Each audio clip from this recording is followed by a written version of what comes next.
Dan akhirnya ketika Bertaruh Pada Api ditulis tuh berarti kan 2020.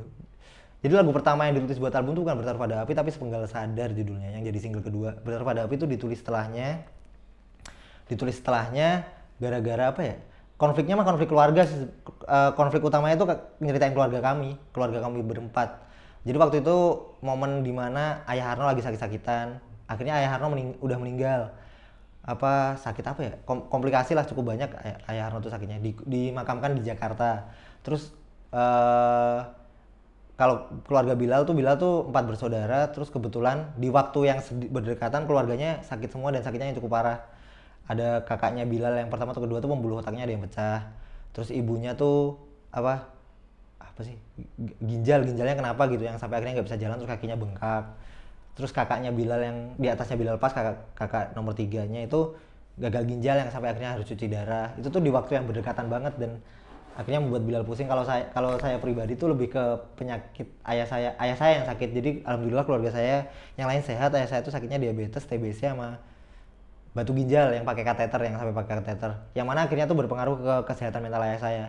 Dan yang mana akhirnya saya sebagai anak pertama dan waktu itu baru lulus tuh mencoba untuk apa ya,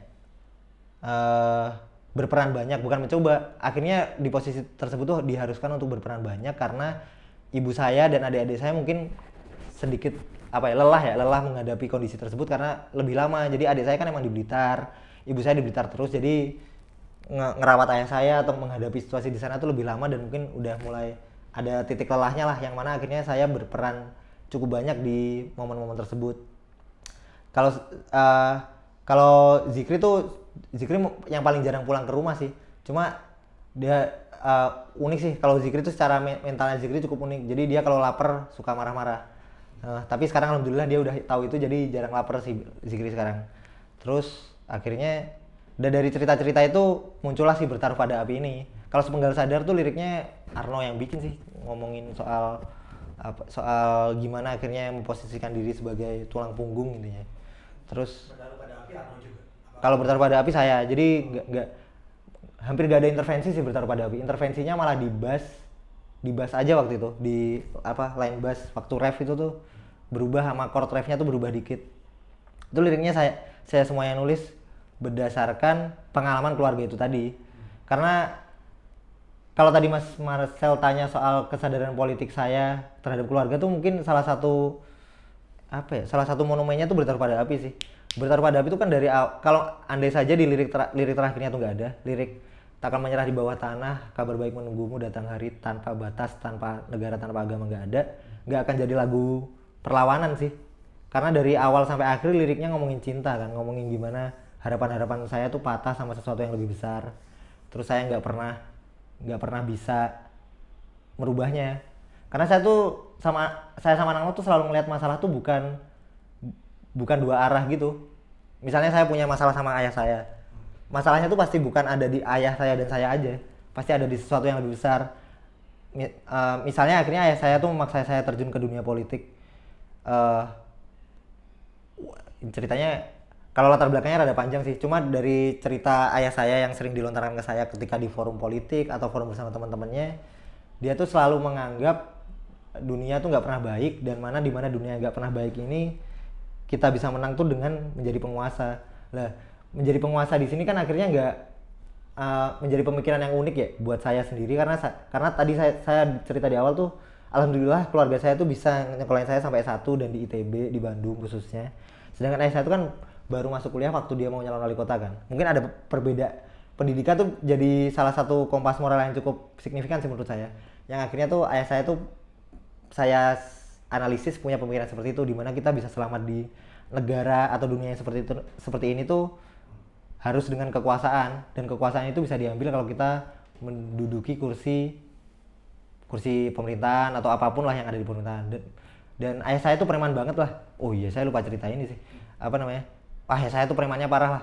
Preman Blitar, premannya preman banget. Yang mana tuh sampai ada momen waktu saya SMP atau SD tuh ada ibunya teman saya tahu kalau saya anaknya ayah saya, tahu kalau saya anaknya Pak Heru. Nggak boleh temenan mereka sama saya karena dikira saya lebih brutal dari ayah saya. Ayah saya brutal banget sih, tapi sampai sekarang masih brutal sih. Brutal banget, violence-nya. Tapi bukan ke keluarga.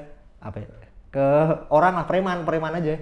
Jadi kalau ada dulu tuh sering pukul-pukulan lah, sering banget ayah saya dulu, dari dulu, dan sampai sekarang image-nya masih sama. Itu dari latar belakang dia atau maksudnya waktu kecil? Jadi waktu kecil, Sekali atau? wah waktu kecil cerita berantemnya banyak banget sih. Jadi saya sadar kalau ayah saya preman banget ya waktu itu, waktu ada ibu teman saya tuh nggak ngebolehin anaknya temenan sama saya karena takut takut saya lebih brutal dari ayah saya. Berarti kan ayah saya brutal banget ya dulu. Tapi saya juga nggak tahu sih. Tapi nggak pernah sampai masuk penjara gitu, nggak. Paling ya berantem preman anak kecil aja yang kayak film-film apa geng-geng Tokyo apa Jepang gitulah, paling yang preman-premanan gitu. Jadi sering banget berantem gitu. Emang dan ayah saya sering banget cerita kalau dia sering banget berantem dulu. Tapi cerita-cerita kayak gitu tuh lucunya ketika dia ketemu teman berantemnya yang dipukulin dia waktu udah gede, lagi bareng sama saya tuh ketawa-ketawa, ah kamu dulu yang pernah saya pukulin ya, terus gimana akhirnya ya udah jadi cerita lucu masa lalu aja. Terus akhirnya tadi ceritanya, oh ya karena ayah saya akhirnya beranggapan kalau pengen selamat di dunia kayak gini harus dengan kekuasaan. Akhirnya saya ngerasa itu tuh berpengaruh ke mental ayah saya, yang akhirnya ngemaksa ayah saya tuh nggak pernah tenang gitu seumur hidupnya, karena kalau anaknya nggak kayak dia atau nggak berkuasa nantinya pasti nggak bisa selamat di negara nih, di dunia yang ada negara, ada pemerintahan, ada kebusukan kayak gini tuh nggak akan pernah selamat. Makanya akhirnya saya tuh berkesimpulan yang salah tuh bukan ayah saya atau keluarga saya, tapi sistemnya. Dan sistem yang paling berpengaruh di kehidupan kita semua sekarang tuh negara dan segala sistem yang diciptakannya lah. Agama cukup berpengaruh juga sih, tapi menurut saya nggak sebesar negara. Kalau terkait agama sendiri, ayah saya tuh kejawen sih, Islam tapi kejawen gitu. Kadang masih sholat, zakat kenceng, umroh juga. Cuma kejawen banget apa ya? Saya sering diajak untuk melakukan aktivitas yang nggak biasa, kayak misalnya ke makam kakek tapi malam-malam, atau ke air terjun, atau mungkin mandiin barang baru pakai beras, misalnya beli mobil baru dimandiin pakai beras, yang kayak gitu. Tapi itu tuh nggak jadi bentrok keluarga gitu, karena kayaknya ibu saya juga udah nerima. Dan ada beberapa aktivitas saya yang diikuti ibu saya, kayak ngerowot tuh puasa makan nasi, jadi nasinya diganti sama nasi jagung. Itu ibu saya masih ngikutin, soalnya kan sehat ya, jadi gula darahnya kan turun. Itu masih diikutin sama ibu saya. Terus tapi beberapa kali hal itu tuh jadi konflik, karena adalah kadang kala tuh ibu dan ayah saya tuh debatnya tuh jadi soal surga neraka gitu. Soal surga neraka, kalau udah surga neraka kan sulit ya diperdebatkan karena nggak ada yang tahu. Terus makanya akhirnya di akhir lagu tuh saya masukkan hal itu, karena Dongker tuh awalnya tuh egois banget buat bikin lagu, terutama di EP 1, EP 2 dan demo tuh kami nggak pernah mikirin audiens, kami tuh nggak pernah berpikir untuk menjadi besar gitu. Jadi kami bikin lagu, liriknya jadi nggak pernah dikaji gitu. Jadi lagunya jadi, liriknya jadi, oh udah rilis nih. Bahkan ada satu lagu yang judulnya Kita Tersesat, yang ada lirik celana dalamnya itu bikinnya waktu lagi di studio.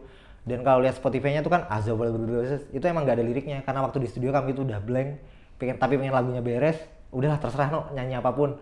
Akhirnya harus nyanyi kayak gitu. Cuma di album ini karena kebetulan kami udah lulus, punya waktu lebih banyak, dan bisa berpikir lebih lebih komprehensif mungkin ya. Jadi pengen bikin lagu yang bisa dinikmatin orang banyak, tapi dimulai dari keresahan kami. Makanya akhirnya Bertaruh Pada Api itu alurnya kayak gitu. Alur dari awal sampai pertengahan tuh nggak pernah nyinggung soal sistem yang lebih besar. Tapi di akhirnya ditonjok pakai kata-kata yang cukup ambisius, yang bilang tanpa negara, tanpa agama, tanpa batas, yang padahal menurut saya pribadi dan menurut Dongker tuh hal ini akan sulit diwujudkan gitu. Makanya akhirnya kami tuangkan di lirik lagu, karena utopia yang kami impikan tuh bisa abadi atau bisa tersampaikan lewat lagu gitu. Karena jika cita-cita ini dibawa ke ranah yang lebih sistematis nggak mungkin berhasil. Coba aja misalnya saya beneran jadi DPR tuh saya bilang ke forum kalau negara harus dihancurkan, nggak mungkin bisa sih menurut saya. Makanya akhirnya lagu tuh jadi musik, dan seni itu jadi salah satu platform atau wadah yang cukup fluid, cukup mengalir lah buat akhirnya menyampaikan hal-hal yang sifatnya utopis.